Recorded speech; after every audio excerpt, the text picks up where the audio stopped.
you do have to drill down and dig deeply to make sure that the theology is correct. In order to write in a simple way, it's very difficult. You have to really think through everything and understand it. Otherwise, the reader knows that you're cheating.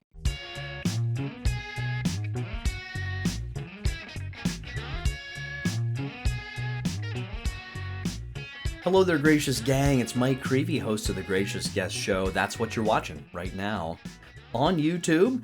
And this is a really exciting opportunity for us to take a closer look at the intersection of faith and culture. And as we often like to do around here, increasingly so, we get to look at some great books as well that do that. So before you do anything, though, please make sure you subscribe to the channel. Like the video, share it far and wide. Let's get this out to folks that can benefit. And there's a lot of different folks I think you'll see that might be able to benefit from this particular discussion. So let's get right to it. Anthony DeStefano is my guest today, and I have his biography here. It's just really awesome. Anthony DeStefano is the best-selling author of 30 Christian books for adults and children, including A Travel Guide to Heaven, 10 Prayers God Always Says Yes To, and The Donkey That No One Could Ride. That's one of my kids' favorites.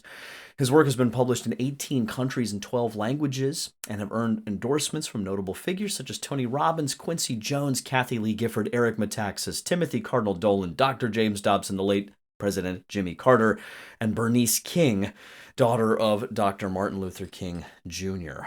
That's a mouthful. Anthony has appeared on CNN, Fox and Friends, The 700 Club, Huckabee, and hundreds of other national and local media shows. He has also been the host of 2 television series on the Eternal Word television network, EWTN. DeStefano is a native New Yorker who attended Stuyvesant High School, where his English teacher, Pulitzer Prize winner Frank McCourt, author of Angela's Ashes, inspired Anthony's passion for writing. His first children's picture book, Little Star, began as a classroom assignment for McCourt and decades later became a bestseller. Anthony is an avid pilot, lives in New Jersey with his wife Jordan, and is author most recently here of this wonderful text right here from, I'm trying to get the lighting on it, from Sophia Institute Press, From Bread and Wine to Saints Divine. It's a really awesome exploration through the reality of change, change and sort of development, transition, these things that are built into the creation that God has made as a way into a deeper reflection on the greatest change of all, when Christ himself, through the ministry of the priesthood, changes what changes bread and wine, changes them into what seems to still be bread and wine, but is really his full body, blood, soul, and divinity in the Blessed Sacrament. So we're going to go ahead and dive into this great chat, this conversation with Anthony DeStefano. Check it out. Anthony DeStefano, I am delighted to welcome you to the Gracious Guest Show. Thanks for joining me here today. Thank you for having me. Appreciate it. I told you, I sort of hinted that I was going to share something during the recording without giving you background. So the good news and bad news. Okay. The bad news is that my 4-year-old specifically, she did not want to read From Bread and Wine to Saints Divine last night. Okay. But the good news is it's because she wanted to read The Donkey That No One Could Ride. So, which is another one of your wonderful books. I've got a bunch here. I've got, speaking of donkeys, we've got Joseph's Donkey, of course, and Our Lady's Wardrobe over here as well. Wow, so terrific! That's great. So we've got this whole library here, and be paying royalties for that. Well, Mike. That's right. Yeah, and it's just this opportunity came up, and I really jumped on it. This was an exciting opportunity because just over the last couple of years, we have an 8-year-old daughter, a 4-year-old daughter who'll be 5 next month, and then a 15-month-old son. So we're right kind of in that that target audience. Yeah, you are. And so this is a great opportunity. I thought first I could just ask you just a little bit for those who might not be familiar with your background. Maybe just give us a sketch of kind of your background, and then we'll get to the book specifically here. Sure. Well, I've been a writer now. I've been a published author for 20 years. 2003, my first book for adults was published, a nonfiction Christian book called A Travel Guide to Heaven, published by Random House. And since then, I've written about 30 books, believe it or not, for adults and children. And some of them have been very successful, not only in the United States, but around the world. So I've been very, very blessed. I didn't start out wanting to be a writer. I grew up in Brooklyn, New York, as your viewers can tell from my lovely accent and my nasal New York voice. But I wanted to be a doctor. That's what I wanted to be for many, many years. That's all I wanted to be, was a doctor. Yeah. But a couple of little things got in the way, like organic chemistry and integral calculus. So Gets you every time. I was forced, as it were, to go to my first dream, which I had even earlier, which was to write books, because I always loved reading, and I Yeah. didn't have any success at all throughout my 20s and my 30s. And just as by way of telling your readers how powerful uh, consecration to Jesus through Mary is. You've heard of that Yeah. consecration to Jesus. Yes. Yes. After I got committed to my faith again, which came about because of reading people like C.S. Lewis and G.K. Chesterton, Yeah.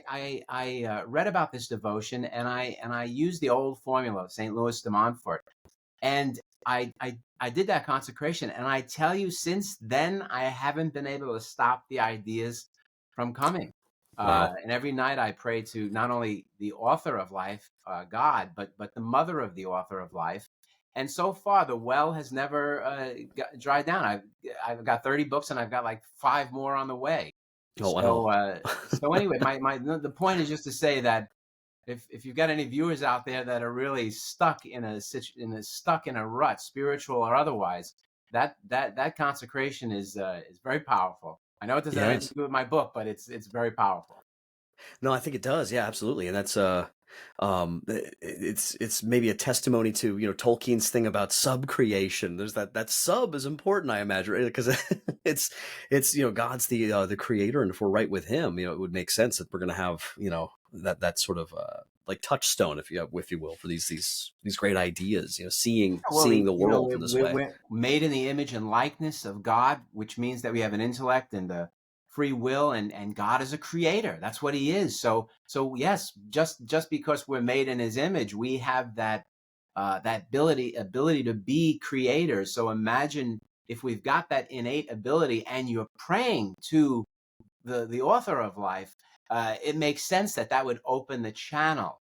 So I'm not saying that everyone who prays is going to be able to write best-selling books. You have to be given a certain gift for writing, but it's one of the many things that can help. And in some way, in my case, I think it's been the most important thing.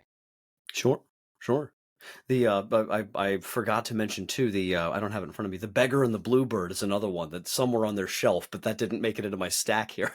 That's one that they love around Christmas time, But let me turn here to this Right. from Bread and Wine to Saints Divine. This is a new one here, illustrated by James Madsen. We can talk about that collaboration later on, but just for anyone here, I've got links below and everything for sure for people to check out. Why don't you just tell us a little bit about this book in particular, and basically why you wanted to write that one? Sure. Well, this is a children's book that attempts to explain the sacrament of the Eucharist in a way that's simple, engaging, and theologically sound. That's always the tricky part. It's got to be theologically sound too. Yes. It takes kids on a journey through the idea of change. Change is something we all experience in life. It's something that I think children are especially fascinated by. And this book shows real everyday changes that kids recognize, like a Right. caterpillar becoming a butterfly, or night turning into day, or sugar and flour transforming into a birthday cake. And then it connects those changes to the greatest transformation of all, bread and wine becoming the body and blood of Jesus Christ. And then it goes one step further. It shows the reason why we believe in the Eucharist, so that we can change. That's the whole point of receiving communion. We take Jesus into ourselves so that we can become more like him, so we can grow in love and holiness and truth. So Yeah. as far as why I wrote the book, well, I mean, the Eucharist is that's the center of our faith, right? It's Yes. the body, blood, soul, and divinity of Jesus Christ. The Catechism says it's the source and summit of our faith. And when we receive the Eucharist, we're not just remembering Jesus, but we're encountering him in the most intimate way possible. Many people don't understand that, not even Catholics. So if adults struggle with that concept, you can imagine how hard it is for children to grasp. So Right. for a long time, I've wanted to write a book about this. I'll say one other thing. Our Protestant brothers Yeah. and sisters, they talk all the time about the need to have a personal relationship with the Lord, and they are 100% correct. Yeah. But what could be closer? What could be more personal? What could be more intimate than actually assimilating Jesus into us spiritually and physically. Sure. The bottom line is life is not easy. We have a lot of suffering we have to contend with, and to be able to plug into the power source of the entire universe every week or even every day. I think that's a tremendous help, and I'd love to impart that truth to children and to also to parents and teachers and catechists as well. Yeah. Yeah, absolutely. And I did want to ask you more about that with that change motif for this.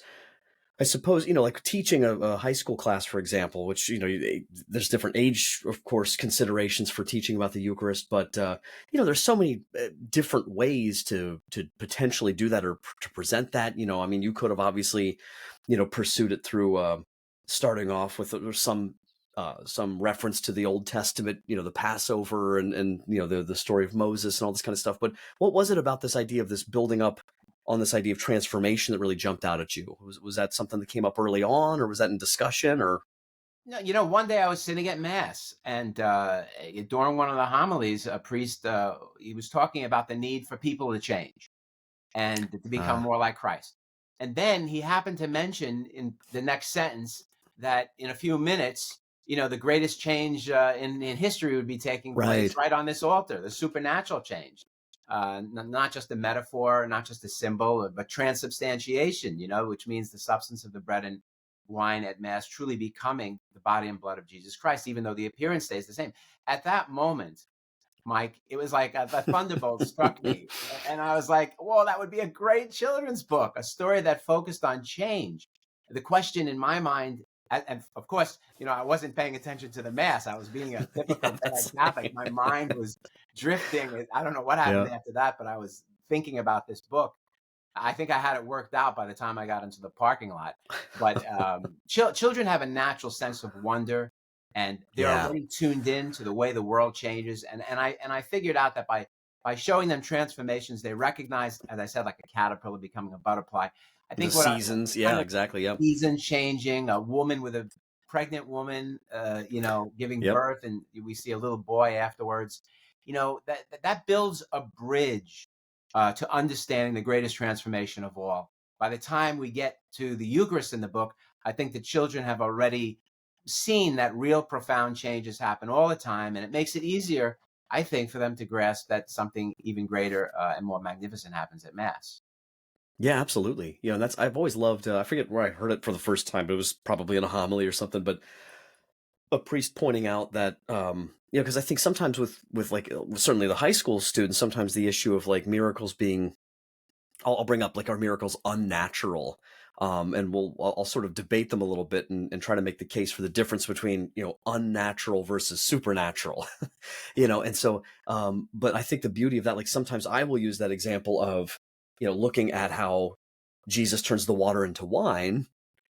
He's basically skipping a few steps, right? Because I say, well, how do grapes normally happen? And we go through that whole thing of like, well, there's precipitation and the rain falls and the grapes grow, and he just sort of goes from A to Z. You're making a very profound point there that God created the natural order. He created the laws of gravity. He created the laws of physics. He respects those laws. And when he wants to perform a miracle, when he wants to interact with us, he's not like a bull in a china shop. He doesn't come in and just break all the laws. C.S. Lewis says that he feeds something else in a new format into the natural law. He feeds he quickens up the steps, or he feeds a new step into it. But he doesn't just disregard the very laws that he creates. He can do that, but he doesn't often do that. Yeah. Yeah, and it's so beautiful to see. I love the roundabout way, because what's so neat about it is like you get the clue obviously pretty obvious up front. Like, oh hey, the Eucharist, it's on the front, which you pointed out before we started recording that my immediate love for it was probably because of Star Wars. Which hey, anything that gets you that hook. But I love how as you go through, like this is something for me just reading through it as a parent, and then also as a theology teacher thinking about this for older kids, and for me I'm always thinking about like, okay, like I'm somewhat comfortable addressing some of these issues and teaching these articles of our faith at a certain level. And then my 5-year-old kid or my 8-year-old kid asks me a question. I'm like totally stumped, And so I love this idea of trying to help them broaden their view. Like you said, kind of cue into that wonder and see this sort of universal theme. It really, shows purpose behind it, right? Yeah, and some of these things you would think are very hard to teach children. For instance, in this book, there's a picture of a pregnant woman with a big belly and an unborn baby. And then in the next scene, we see the woman has given birth, and now that the child is a little boy. Now that's something kids can relate to because, of course, they were once babies themselves, and many times Hmm. they've seen a mother or a mother or some other woman who's pregnant. But this is also a great way to teach children a pro-life message very early. Children naturally understand from personal experience that you Yeah, can be smaller than someone else, that you can be weaker than someone else, but you're not less valuable than someone else. You're not right. less of a human being. So this You is a still great way count. to. It's easy to some of these things parents think they're hard to understand, but children have a natural, intuitive grasp of the truth. That's one of the reasons why Jesus said you have to be like a child to enter the kingdom of heaven. Yeah. In fact, it's funny, just the other day, that reminds me, we were listening to a great, I don't know if you've heard it, but the audio dramas that Augustine Institute does that are so awesome. But they have a St. Patrick one, came out a couple years ago, and my 8-year-old and I have gotten in the habit of listening to it like each March, like on the way to school. We'll do it in these little segments. And Patrick is up against these demons in Ireland. And long story short, she asks me, she goes, well, how do we know that God and the angels are telling us the truth and the demons aren't telling us the truth? And I was just like, what a great, blunt, like direct question. And God be praised. He right on right in that moment, he led me to the whole, like, you'll know them by their fruits. Yes. And then we had this whole Yes. conversation. I was like, well, I mean, you trust me, right? When I tell you something, she's like, yeah. I was like, why? Like, well, That's right. because you don't lie to Children me. know And like, by their okay. fruit. So And also, of yeah, course, it's one of the reasons why he's given us a church. He came yeah. to establish a church so that the church could show us the way. That I happen to be a pilot, by the way, and I've been Oh a yes. pilot Yeah. since Yeah. I was 19. And one of the things they Wow. teach you is to believe your instruments, because when you're looking out the window, Yeah. sometimes, especially if you're in clouds, you can get vertigo, and you'll think you're going one way, and meanwhile you're going another way. It's very hard to know the truth, but that's why you've got those instruments in the plane, because the instruments aren't going to lie. Well, the Yes. church is like the instruments, it's like the artificial horizon. And so, yeah, well, we could always put our faith in not everybody in the church, because there are humans in Right. the Right. church that make mistakes, but in terms of the teaching authority of the magisterium and the dogma of the church, we could put our faith in that. Sure. Well, and we were just having this chat today, my students and I, about how much more faith I think we have on a daily basis than people really Mm. realize, right? I said, every time you take Advil, guys, it's an act of, I said, now, do you have good reasons to believe that Advil is safe and it's going to work? And, yeah, I think you have good reasons. You're not certain, so that No, certitude and faith and trust, that's a really delicate balance. you can't even step outside your door without faith. You can't drive Yeah. down to the school. You're going to be facing oncoming traffic. Right. You don't know what the other people are going to do. You need faith to get in your car. I'm sitting in Right. this room right now. I haven't inspected the ceilings. Right. I haven't looked at the work permits. I'm putting faith in the fact that the people who put the house together, Yeah. did their job the right way. The point is, everybody has faith, Right. whether they think so or not, including atheists. It takes a lot of faith to be an atheist, believe me.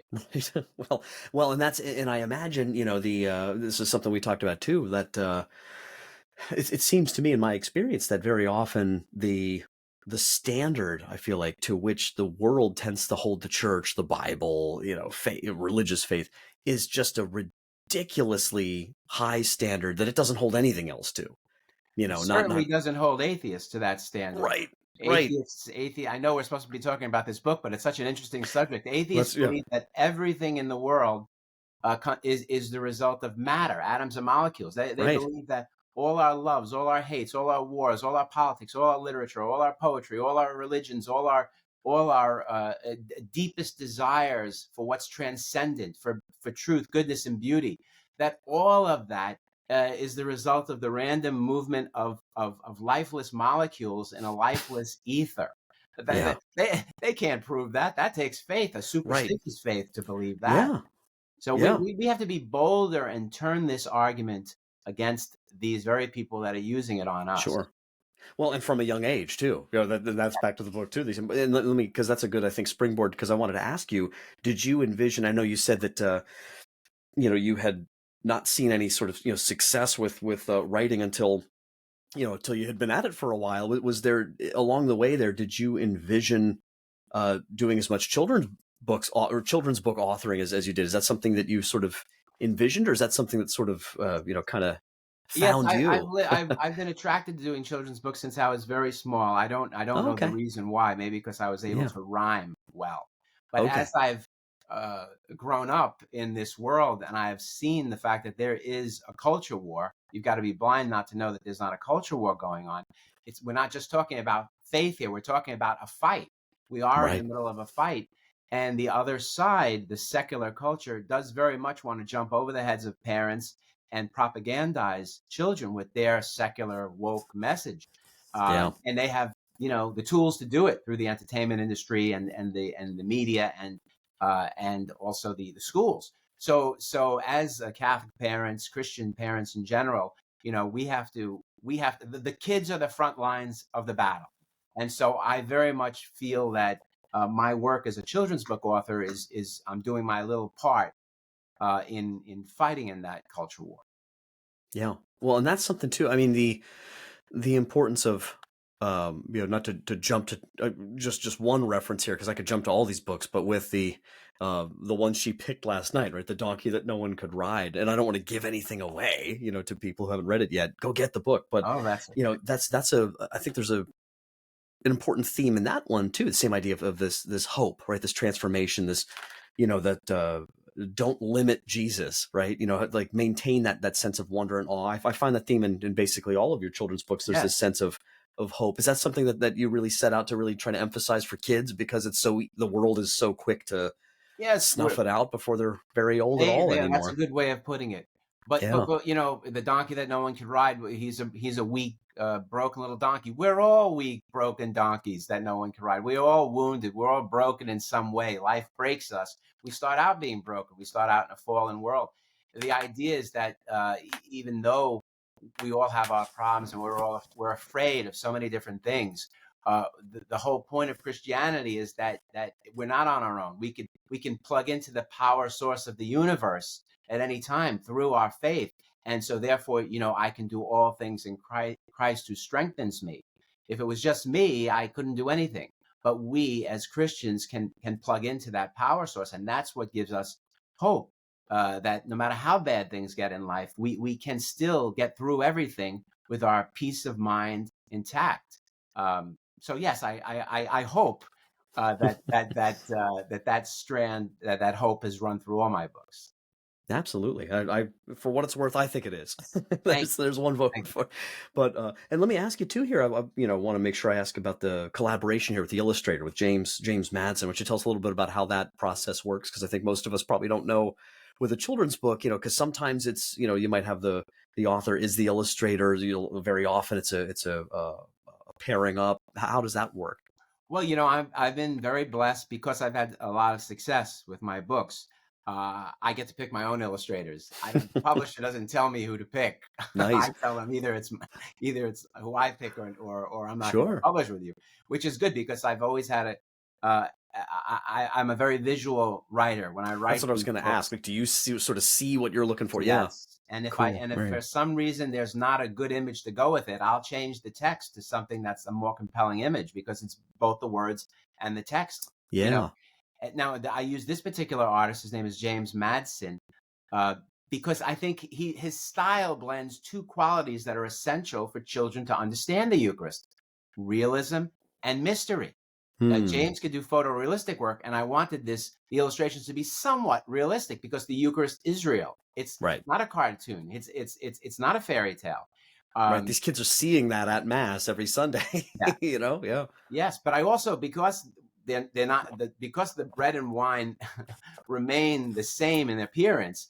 I wanted to have somebody who was also able to convey a touch of mystery because the Eucharist involves something beyond our understanding, something Sure. wondrous and miraculous. James can do that work too because not only is he imaginative, but he's illustrated a lot of fantasy type books in the past and science fiction type books as well. So his artwork really captures both realism and mystery, and I think he was able to show the beauty and the sacredness and the reality of what takes place at Mass, and that's why I picked him. That's awesome. Yeah, I couldn't agree more. It was a great choice. As if Thank you you. need me to, well done. No. Thank So, you. I but need to hear that. I need to well, hear. no, and and I don't know.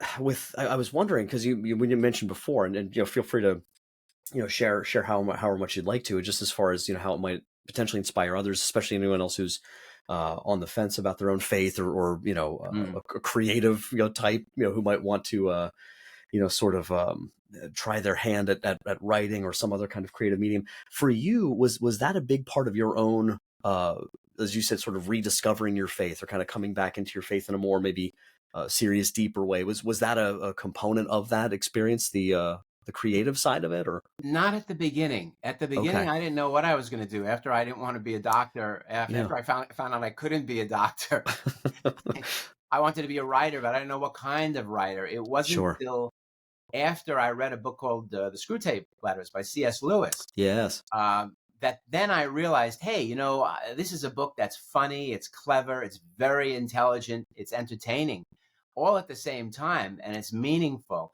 I said, wow, if I could, you know, write books like that, not as good as C.S. Lewis, of course. If I could do something like that, then that might be something that is truly would make my life worthwhile. So it Right. was a discovery. Now, as I've gone forward in my career, and I've written books on heaven, and I've written books on hell, and I've written books on atheism, and I've written about all these subjects for children, you do have to drill down and dig deeply to make sure that the theology is correct. In order to write simply, it's one of the paradoxes of life that in order to write in a simple way, it's very difficult. You have to really think through everything and understand it. Otherwise, the reader knows that you're cheating. And so it's sort of like I've walked hand in hand. My faith and my creative life have been hand in hand for the last 20 years. And my creative life has helped me to understand my faith much more deeply, I hope. Absolutely. Yeah. Well, and we kind of talked about this a little bit, maybe earlier, but just in our maybe closing couple minutes here, I wanted to, sort of pitch it back to you as far as, if there's a main thing. We talked about hope a little bit, but, sort of Mm, main thing, main desire, main goal, and we sure. offer it all up. Of course, it's the Lord's work, right? But, Yes. what would you say is, your maybe greatest hope for this book? I want children and parents who are reading this book to their kids walking away knowing that the Eucharist is real and that it's meant to change them. Jesus really, truly is present in the Eucharist, not just symbolically, but really and truly. And when we receive him with faith, he gives us the grace to become saints, because at the end of the day, that's what Christianity is about, becoming more like Christ and thus becoming a saint. Listen, if you die at 100 years old, rich and powerful and famous in the eyes of the world, but you go to hell, then your life was a miserable failure. But if you die tragically at 10 years old and you go to heaven, then your life was a magnificent success. I think the best Yeah. way we can ensure that kind of success in life, whether you have a long life or a short life, is by the faithful and worthy reception of the Eucharist as often as possible. That's the best, shortest path to becoming a saint. And that's what I want kids and adults to take from this book. Amen. Well, you're definitely in my prayers for that, and we'll keep Thank reading it and sharing it, and and giving it out as gifts for sure. So thank you though very much, Anthony, for coming on. I plan to chat with you again in the future. I know we're gonna hopefully set up some other times to talk about some other works you got coming We up. got So I'd love to a talk to book you on again. miracles coming out in That's right. June, so I hope you'll have me back for that. For adults, that Absolutely. book is. Absolutely. Yeah, that's the plan. So folks, if you're whenever you're watching this, that's either coming up or it's already done. You just go back and look at the videos. So Anthony, thank you so much for coming on today. Really appreciate it. Thanks, Mike. Thanks for having me. God bless. I love this line. I don't want to give any more away, but this line is beautiful. But why is he so small and slim? So we can change and be like him. There's this beautiful motif that runs throughout, of the way that God, who is so grand and so unthinkable, comes to us in such a simple way, right? In this loving, real present way. And this is just a beautiful book. I can't recommend it more. Please check out the links below. Thank you for tuning in today to The Gracious Guest Show. I'm your host, Mike Creavey. Thanks to Anthony DeStefano for joining me today. And until next time, don't forget to wonder. Take care.